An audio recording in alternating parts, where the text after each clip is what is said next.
What's up, everybody? Welcome back to Pink Tourmaline. And we are doing another video on Adventures Beyond the Body by William Buhlman. This is a part two as I've gotten much deeper into the book. Hopefully, should be finishing it by the end of this weekend. But I wanted to share a number of excerpts that I'd gathered from reading the book that are just really, really cool. Right now, I'm in I don't have actually any excerpts to show from the section that I'm in right now, but the section I'm in right now actually gives detailed guidance on how to have an out-of-body experience. And again, if you're hearing this right now and you're like, what are you talking about? This is insane. This is not possible. Otherwise, they'd be teaching it at X, Y, and Z place. Like, no worries. And you're welcome to click off. But I'm very fascinated, and I am emboldened to believe that this is actually doable by the fact that he actually works at the Monroe Institute, which is a place that I've gotten to know of very well in the last year, that features the work of Bob Monroe and some of these other guys I've already talked about on the channel. So I'm in. I want to investigate. I want to learn. And listen, even if it's a reasonably small chance that this is doable, I want to know, because, well, I'm going to get into exactly why I'm so driven to read this book and learn about astral these astral projections, out of body experiences. But yeah, it's super, super cool. It's a really, really cool book. And there's a lot of cool nuggets in general, not even about the protocol, but just about why it's important, what he's learned through all his experiences of going out of body multiple times and journaling all these experiences, and what he's seen. It's mind blowing. It's incredible that not more people aren't at least taking a look and analyzing it with an open mind, because if it is legitimate, which I believe it is, I do believe it is, it feels legitimate to me. And I've listened to him talk, and that's also a intrinsic sense that I gather from him, that he is being sincere. But if this is indeed legitimate, like I said, which I believe it is, it's mind blowing. It really is. So, who is William Buhlman? Just to give you guys a quick summary of, if you don't know who he is, he's an author and speaker best known for his work in out-of-body experiences and consciousness exploration. He has become a prominent figure at the Monroe Institute, where he served as a guest trainer, led out-of-body experience workshops, and became especially well known for teaching out-of-body exploration intensive. He is the author of Adventures Beyond the Body, what I'm reading right now, Secret of the Soul, and Adventures in the Afterlife. And he's also co-wrote Higher Self Now and Beyond the Astral with Susan Buhlman, who I assume is his wife. Why am I investigating this phenomenon? So this again goes back to this idea of Gnosis, which is a term that I got from Gnosticism. Gnosis is the idea of direct experiential knowledge of divine reality, which liberates souls that should be in from ignorance and the hypnotic trance of the material world. Now, that being said, this is the idea from Gnosticism, which actually maintains that the world is in and of the universe, the physical material world in and of itself, is a bit of a prison, a bit of a trap. And I, just for the record, and I'm going to show you some clips that back, some segments that back this up, but William Buhlman, I don't believe, buys into the theory of Gnosticism or anything remotely close to it. I think he is more of the vibe of the New Age spiritualism movement, and he believes that life and the universe and these experiences are indeed schools and training grounds for us to evolve and grow, which is something that I really felt strongly about, meaning I really bought into that idea just a few months ago. Now, it's definitely been thrown into doubt because of so many things that I've learned from Gnosticism, from David Icke, from a lot of other folks. That other guy that I made a video about, Spears, recently, Max Spears. But again, I'm still learning. I'm still trying to keep an open mind. I hope this is actually the case. I hope I can go back to the New Age spiritualism view, but I am not sure it makes as much sense as I first thought it did, especially because one thing that convinced me so much about it was that we were getting all these firsthand accounts of people having near-death experiences and coming back and relaying these accounts with so many overlaps and so many consistencies. And I'm like, well, what the heck? This is crazy. This is better than any source of evidence that we're relying on otherwise to tell the narrative of what happens when we die in terms of religious texts and these old books and things like that. Like, this is firsthand accounts of people that are alive right now.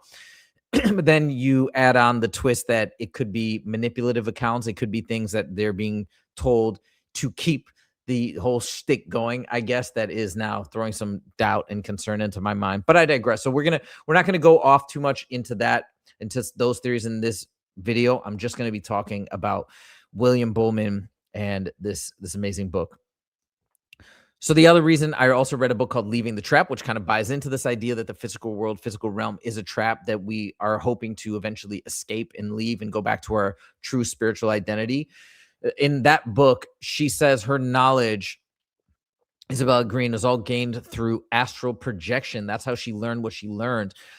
And if that's the case, I want to do this. I want to be able to see if I can get direct knowledge, see for myself, as opposed to, I mean, I still want to learn and read as much as I can. I'm sure there's a lot of great information out there. It's just hard because there's so much conflicting information and maybe misinformation and disinformation, intentionally so.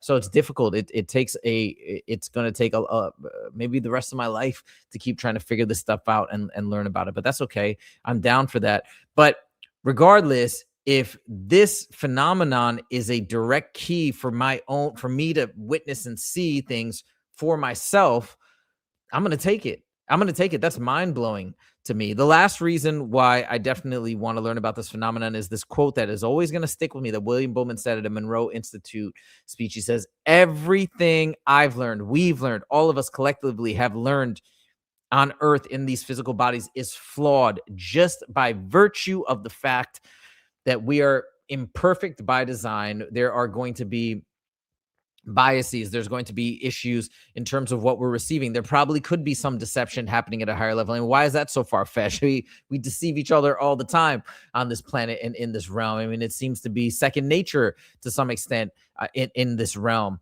So if we have to always take everything we've learned with a grain of salt that we're experiencing in these physical bodies, why not try to have a direct experience beyond these physical bodies, direct experiential knowledge? Let's go for it. Let's go for it. All right, so without further ado, let's get into some of these excerpts that I plucked for you guys that I think are really, really cool, that shows you a little bit about what this book is all about and some really cool nuggets that I wanted to share. So number one right here, how ignorant we truly are.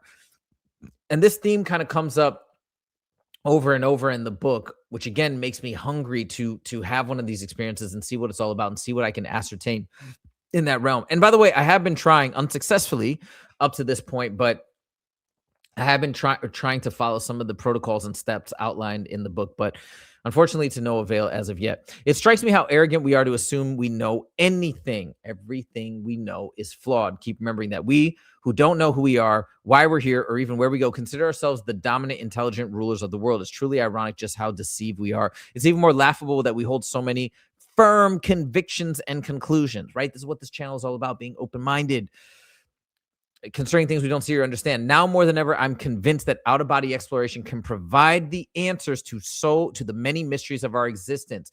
If this is true, how can anybody not be interested in this and not want to at least see where it goes and not just give it a shot?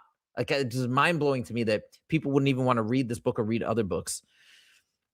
But it is what it is. But I'm happy to read it. So, hey, there you go. And hopefully you're happy to hear about this as well if you're watching this video. The universe is a school. So this is that new age spiritualism view that I think this paragraph shows that he holds. A feeling of compassion flows through me as I recognize the purpose. The entire universe, physical and non-physical, is a training school for developing souls.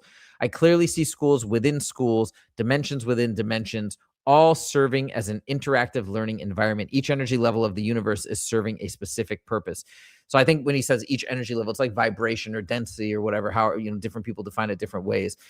And each is providing specific challenges and opportunities for growth, for spiritual evolution. As I mentioned, I once firmly thought that this made a lot of sense, that this is exactly what was going on. This explained a lot of the challenges that people endure. And this explained just different circumstances. Okay, it's different circumstances for different stages of development. That made sense to me at one time. I'm starting to have some doubts about it. Who knows? Maybe I'll go back to that viewpoint as I read more and learn more and have my own direct experiences. But right now, not so sure. But anyways, that's his viewpoint, I believe. I think we can take that away from this little section here. It is all about experience. It's now absolutely clear that God does not care about our personal theology. Yeah, I mean, I think that's for sure the case as well. By the way, I'm not on this quest of trying to understand the purpose of life and get to the bottom of this, because I'm terrified of eternal damnation, of getting it wrong, of like not having the right faith. I actually fair pretty much dismiss that idea as not logical to me. But I want to know because this is something that I've felt very curious about for my entire life, and I'm almost surprised that more people aren't chomping at the bit and wanting to understand exactly what life is all about, so we can live life to the best of our abilities and get the most out of it we can. And if it does happen to be a trap, as Isabella Green calls it, or as Gnosticism describes it, as a prison of sorts, then I would like to learn about how to escape. Right? Maybe that's, I don't know if you call it a purpose, but that'd be an objective that I'd like to know about. So, anyways, yes, I agree that it's not like you have to get it right to get salvation or something like that. I don't that doesn't make sense to me. Okay, but regardless, our physical beliefs are all rooted in temporary forms and substance. They are all but a passing moment in time. What really matters is experience, spiritual experience. It appears that the purpose of the entire universe is experience, firsthand, gut-wrenching personal experience. Nothing can replace it. It's now clear that personal experience is the road to wisdom that we all share. Now, this is a really cool section too, where he talks a lot about the power of thought, and not only in this context, but also while doing the astral projections and out of body experiences. He says that the right thought can help induce these experiences. The wrong thought can send you hurtling back into your body. And where you move, it's very thought dependent. So it's kind of interesting too, because when you think about meditation and these ideas of quieting your mind or controlling your thoughts, it seems like that would be, because I haven't been able to do it, obviously, but it seems like that would be important in allowing yourself to navigate carefully and effectively without being shot back into your body, is having that strength of mind. So just kind of a interesting observation. Our recognition of the creative power of consciousness will dramatically affect both our immediate future and the evolution of our species. Until we truly comprehend and consciously control the unseen energies flowing through us, we will be bound to dense molecular forms that surround us. Our evolution from a physical creature to a multidimensional, non-physical being is directly linked to the recognition and conscious control of our thought energy. Once we truly comprehend our individual ability to shape and mold energy around us, we can begin to take full responsibility of our thoughts. With every thought and deed, we become aware that we are the creative artists of our lives. And I'm going to go into some other excerpts coming up in a second, where he talks about the physics, meaning a lot of the concepts from theoretical physics from some very famous names, who also, interestingly enough, have uncovered the connection between conscious thought and matter and energy in the universe, that how our conscious thoughts are, our thought energy interacts with the world around us, which is really cool, because this William Buhlman must have some background in physics, apparently, because there's like a whole chunk of this book where he talks about science and physics and how it intermingles with a lot of things that are learned through astral projections. Very cool. Right here we go. Physics and consciousness. The concept of consciousness creating or molding reality is not as far-fetched as some may believe. Many of the finest minds of modern physics consider the theory the logical basis of all reality. The eminent physicist David Bohm, Princeton physicist Eugene Wigner, Berkeley physicist Henry Pierce Stapp, and legendary physicists Walter Heitler, Fritz London, and John von Neumann are all supporters of the consciousness creates reality quantum theory. So there you go. But yeah, if you guys are super into physics and want to know how that stuff connects, there is a decent discussion, like 40 or 50 pages worth of discussion talking about physics and how it meshes with all of the stuff he's learned via these experiences. Now, I love this. We are responsible for our thoughts. Check this out. No matter in what dimension we inhabit, our personal responsibility for our thoughts and actions is absolute.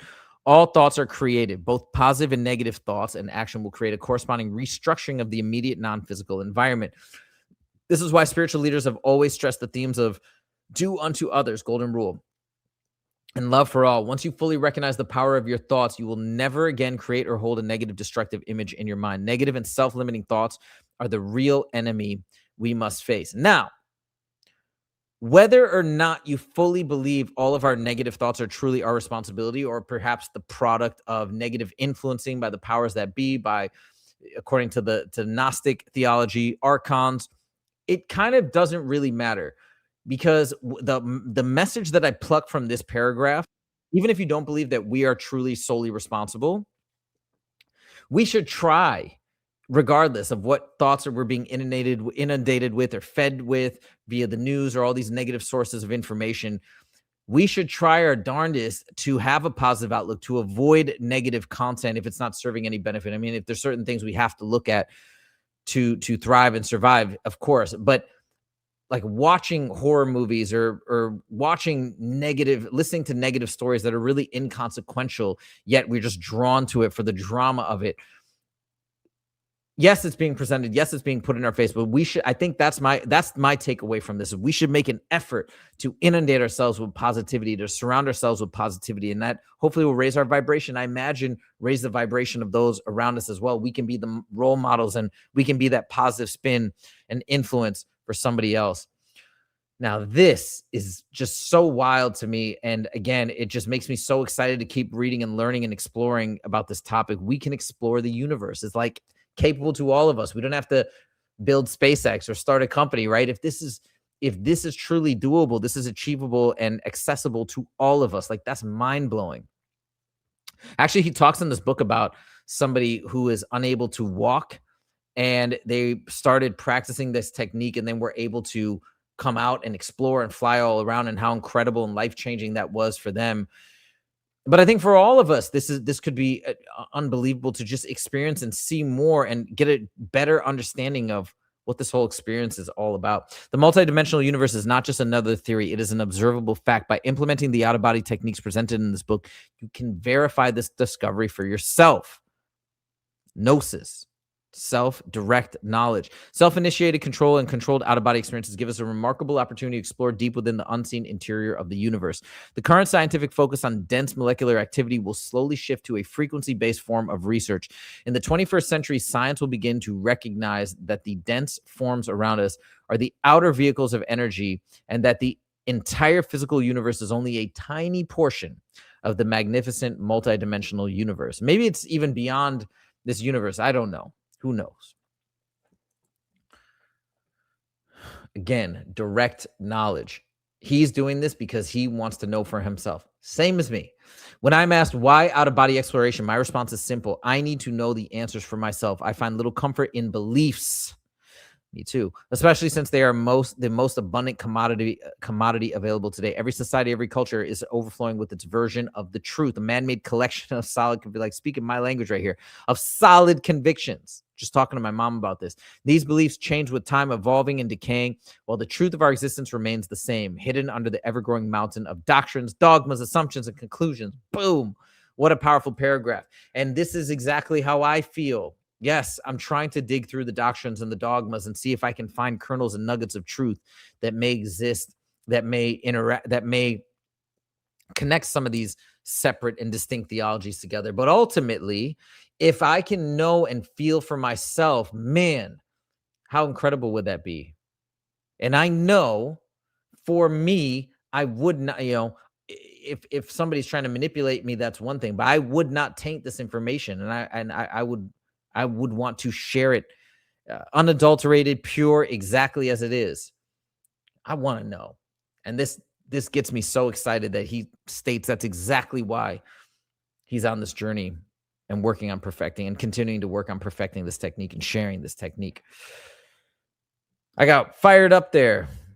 Got me excited as I read that last paragraph. But there it is. That is a bunch of little cool excerpts that I've gathered while I've been reading this book. Like I said, I'm getting close to finishing it, but it is very exciting. I plan to read more books on this topic as well. Let me know in the comments, guys, what you think of what I've shared so far. Has it piqued your interest? And also, if you have studied this phenomenon, are there any other books that you would highly recommend for me to explore yet? I'd love to know. As I mentioned time and time again, I'm no expert on any of this stuff. I'm just learning. I'm just like everybody else. I'm just trying to learn and understand and grow. And I'm at the very beginning of this journey, and I want to keep it going, and I want to keep it going in the most efficient way possible. So please, please, please give me your thoughts. Give me your recommendations. That's all I got for you guys today. Thank you so much. We just passed 500 subscribers, which is wild because I am so passionate about this channel, and I'm having so much fun interacting with everybody. I've been getting so many cool messages and kind notes from people and amazing recommendations, and I have like a stack of 10 books that I need to read after I finish this one. So it's been quite the ride and quite the journey. So thank you, everybody. Thank you. I'll see you in the next video. Take it easy.